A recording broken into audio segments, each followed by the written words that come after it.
Yo, what's going on, guys? So in this video, I'm going to be showing you guys the trades that I took this morning and how I used breakaway gaps to actually frame my entries and my stop loss placements. And don't worry, this part of the video hopefully isn't going to be super long. It's going to be pretty brief because at the end of this video, I'm going to just show you guys the clip from the live stream this morning where I actually was taking these entries and, calling this out in real time. So this will hopefully be brief. Just want to give you guys a little bit of like my thought process and what I was thinking in the moment, a little bit more than what you will see, in the clip. For those of you guys that are new to the channel or just didn't know, I do live stream every day for the most part on YouTube at Market Open. So now you know. If you want, feel free to hop on the live stream and hang out, have some fun, and we'll do our best to make some money when we can. But guys, without further ado, I'm going to jump into this, guys. So I'm going to go into replay mode, and we're going to back this thing up to... Where the heck was Market Open? Okay, 9:30 right here. So let's go to here, and let's drop down to a 1 minute time frame, and we'll kind of play this out from Market Open, I guess. Oh, never mind. I already am fast forwarded a little too far. Let me back up just a smidgen further. I'm kind of giving away the frickin' secret here, but anyway. So first and foremost, going into the day, I was bullish. The reason that I was bullish, at the beginning of every live stream, I start off by going through top-down analysis. So I start on the weekly, drop down to the daily, 4 hour, et cetera, and I'm basically asking myself, where do I see the weekly candle that we're in expanding to? Do I see the weekly candle being bullish or bearish? Do I see the daily candle that we're in being bullish or bearish? And I try to get a strong bias for which direction I think we're going to go on the daily and the weekly. And then as I'm dropping down to a 1 minute time frame or lower to find my entries, I'm keeping that in mind, and I'm trying to find something that aligns with that. So going into the day, I was bullish because I'm bullish on the weekly chart. And, as we got into Market Open here, price obviously drives higher. And we, oftentimes get a Judas swing with opening price or opening range. So price is running the opposite direction, and initially I'm seeing all of these like stacked equal lows down here, right? And I'm thinking to myself, okay, this is likely a Judas swing manipulation to then distribute lower through all of this sell side. It's kind of what I was originally thinking as I scaled in, but I'm keeping in mind that I'm bullish. I'm like, well, I really don't want to be looking for shorts if I'm bullish on the weekly. So I just was patient, and then price did, obviously, as you guys already saw, sold off right here. And right here is a really important candle. This is 9:30 opening price. And you can obviously see the volume with this, where as soon as opening bell hits, we just, immediately have a bunch of volume that comes in. And so as price sold off here, right, initially kind of thinking, okay, maybe we're going to have the juice to go run all these lows out to the left. But then I saw ES. I usually watch these side by side with each other. ES was running through this low already, while NQ was failing to break through this low. So we had an SMT divergence with E-mini S&P 500 here. So once price formed this SMT divergence, I actually scaled in from a 1 minute chart to a 15-second chart. And the reason for that is because I really am not a big turtle soup trader in terms of like buying the stops. If I was a turtle soup trader, then I would be, as soon as I'm seeing this SMT, if I'm bullish, I'm basically just buying the stops, right? I'm buying the stops that were being ran out from ES running this low. And I have a defined stop by putting my stop here because the SMT should hold if the bullish bias is correct. But I'm not just a big turtle soup trader, to just tell you the truth. So I dropped down to a 15-second to find extra confirmation. So as price continues to play out here on a 15-second chart, we start to rally higher, right? So we leave behind this first bullish fair value gap right here. So once this was formed, I was waiting for a pullback into here to get long. But then what happens is price runs a little bit higher, and we form another bullish fair value gap right here. And for any of you guys that have been trading ICT concepts for a while, I've been trading ICT concepts now for 2 going on 3 years.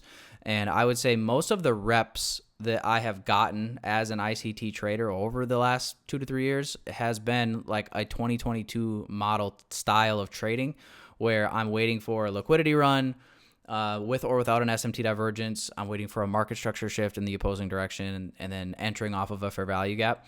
So that's probably what a lot of you are familiar with as well, and also probably have the most reps with. But if you've been trading for a while, you'll know that there's plenty of times where price is in a hurry, we're volatile, and price will not even give you a chance to get that lower entry. So like for me, what I would normally do, or what I used to always do and try to do, this used to be a rule of mine, was that I would not enter on a fair value gap unless it was in discount of the range if I'm bullish, or if I'm looking for shorts, I got to have a fair value gap that is in premium, so above equilibrium, above this 50% level.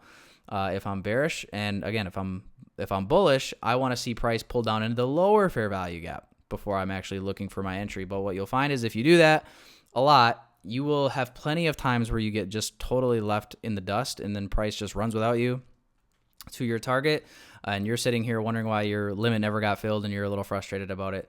And the way that I've kind of mitigated that a little bit is, getting a little bit better understanding of knowing, okay, where is the draw on liquidity? And this is something that as you spend more time on charts and just more time trading, like you just kind of get a feel for it a little bit better, and you get used to seeing how market behaves in these volatile windows. Like we're getting into the macro here, and you can see how price really starts to amp up and pick up volume. And if you are always waiting for the most perfect possible entry all the time, a lot of the times you're going to get left behind. And if you keep in mind the saying that ICT has said, okay, if 3 PD arrays fail, your ass is probably next, right? So if you're sitting here and trading this, and you're looking at this price action, and I'm going to show you guys the clip from the live session this morning, I was actively saying, as this fair value gap was getting traded back into here, I was actively asking my chat, I'm like, guys, this is going to be a breakaway gap, isn't it? So then I ended up actually entering on this fair value gap up here, and I put my stop loss below this candle low right here. So I put my stop loss right at the high end of this fair value gap right here. And the reason for it is because I'm looking at this now as a breakaway gap. This is a gap that is not going to be needed to be traded back into, because one, we're volatile. My draw on liquidity was very high. There was a lot of stacked relative equal highs up in here to the left, and I felt like this was going to be a lower resistance liquidity run. So I was confident in the draw on liquidity. That's always the most important thing when it comes to trading, is knowing where price is likely to draw to next. And then also for price to trade all the way back down to this fair value gap, the PD arrays that would have to fail would be obviously this fair value gap here. This entire inversion fair value gap would also have to fail. And then we would have to obviously be disrespecting equilibrium, and disrespecting getting into the lower quadrants of this range. And that was what, I just didn't see happening. I didn't think that was going to happen. And again, the confidence in the buy side draw was high. So I ended up entering here. And if I play this out, you guys can see that price does indeed run to the upside here, right? So, but this was not the only opportunity. There was a lot of buy side up in here. And again, I'm gonna attach the clip from this morning so you guys can see the live executions from the live stream. But I'm gonna cut ahead here to the second setup using a breakaway gap once again. So once we got up to trading through these highs here, this is where I'm looking at price and I'm asking myself, okay, we have more buy side still up in here. So if I were to like jump up to a higher time frame, and if you guys look on your charts and look to the left, there was more levels of buy side, very close proximity to this. So I was still very much so in the mindset of thinking that we were still going to continue higher, but I wanted to obviously see proof of that, right? So I'm waiting for more displacement. I don't want to see price just sweep this high and then obviously just reverse. So I want to see proof of that, right? So I'm waiting for more displacement, and we end up getting that right here, right? So price does continue to push higher. We're continuing to respect bullish. So this is my evidence that, okay, we're likely going to, continue moving to the upside, and we leave behind this fair value gap. And I'm thinking, okay, I'll grab an entry in this fair value gap if we can trade back into it. And then price does what it did last time again, and we keep trading higher, and then we leave yet another fair value gap up here. And then I'm looking at this price action, and this is also something that will be this will be repeated often in these breakaway gap scenarios. And this is something that you guys can look for in your forward testing, look for in your back testing. But when you see price action like this as well, notice how yes, the candle wick here does not overlap with this candle wick here. So we are leaving a fair value gap technically. But if you look at this price action here, we've traded inside of this price. This price range has been balanced out if you're taking in this leg, right? So this has been traded back into. We've balanced this price out in this range. So again, what I did, price on the next candle, we start to trade back into this this higher fair value gap like this. And then I'm seeing it close. I'm seeing it respect. And I basically say on the stream, yet again, I'm like, oh my gosh, this is going to be a breakaway gap down here again, isn't it? And then that was when I executed another long here. Stop loss went inside the breakaway gap, right at the high end of that breakaway gap, not expecting it to be traded back into. And then I don't remember exactly where that buy side level was, but it was somewhere up in here. And then price ultimately respects. And we never trade back down into that breakaway gap because there was no need for it to. And so this was one of the first times I've actually been able to not just tape read breakaway gaps, because I've been tape reading breakaway gaps obviously for a little while now, but obviously executing on them, putting your stop loss inside of a fair value gap in general can be a little bit like nerve-wracking, obviously, because especially if you've, like I said, have traded a lot of 2022 model and you're just not used to doing that. But like I said, with more chart time and just more time on the charts, like it just comes with experience, I would say.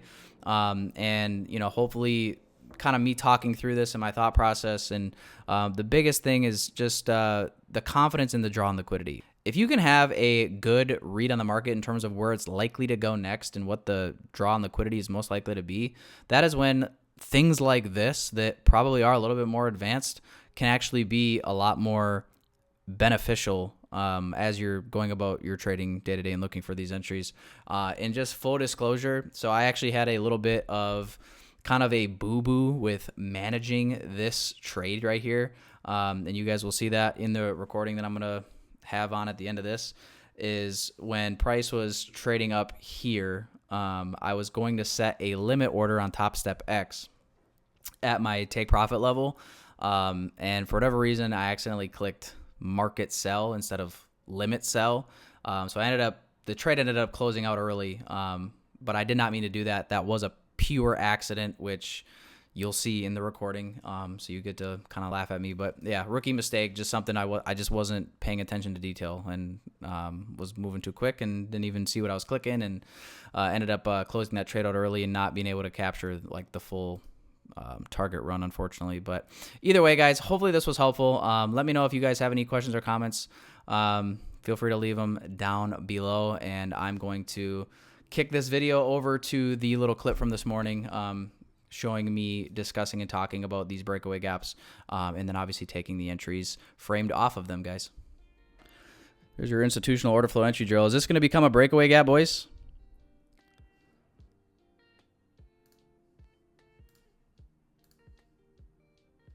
Are we just going to get a little poke down into here and keep running?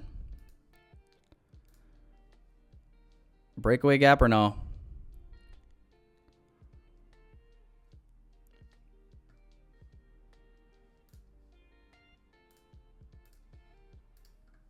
I'm going to play it like it will be a breakaway gap. Do a partial above this recent high.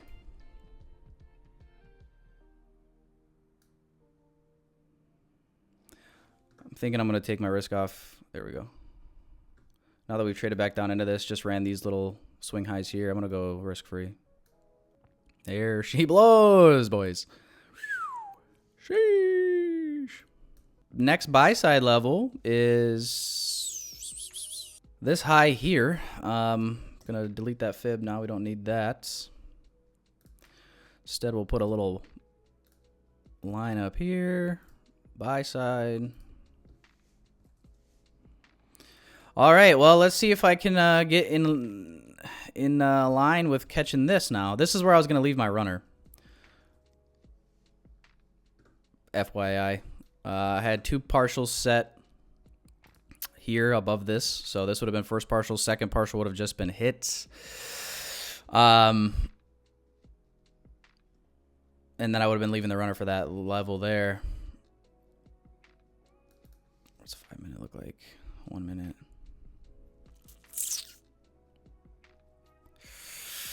I'm looking at like this 15-second and I'm wondering, like, is this going to be the breakaway gap again? Let's fucking try it. The reason, and like what I'm looking at, guys, is like the reason this could be a breakaway gap is like, notice how like this wick trades down, it overlaps with this high here, this wick. So it's like, this is where like the breakaway gaps tend to form. Is when like this area of price has kind of already been like traded back to. 251 is buy side, 251 and a quarter. So right, I'll just say 251 even. No. Guys, I'm having a day. Dude, I just went to put a limit order and I hit market sell. Oh, Jesus. Oh, why? No. I meant to do this. I meant to do limit sell. Oh, that was a bonehead move. I'm sorry, guys. What the fuck? Wow. Jesus, you can't make this up, dude.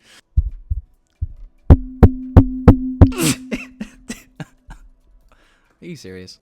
Wow. That is silly, huh? First day on the job, dude. Anyway, who's who's participating in any of these longs here? So for anybody that's just hopping on, first long was here. Got stopped at break even. First long got filled at 78 in 3/4, so but close enough. Stop was here, or I'm sorry, stop was here. And I was running this thing, just trying to hold it. Fuck, man, that is actually really unfortunate.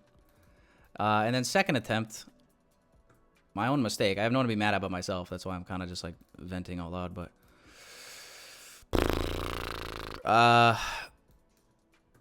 Yeah, this was the second idea.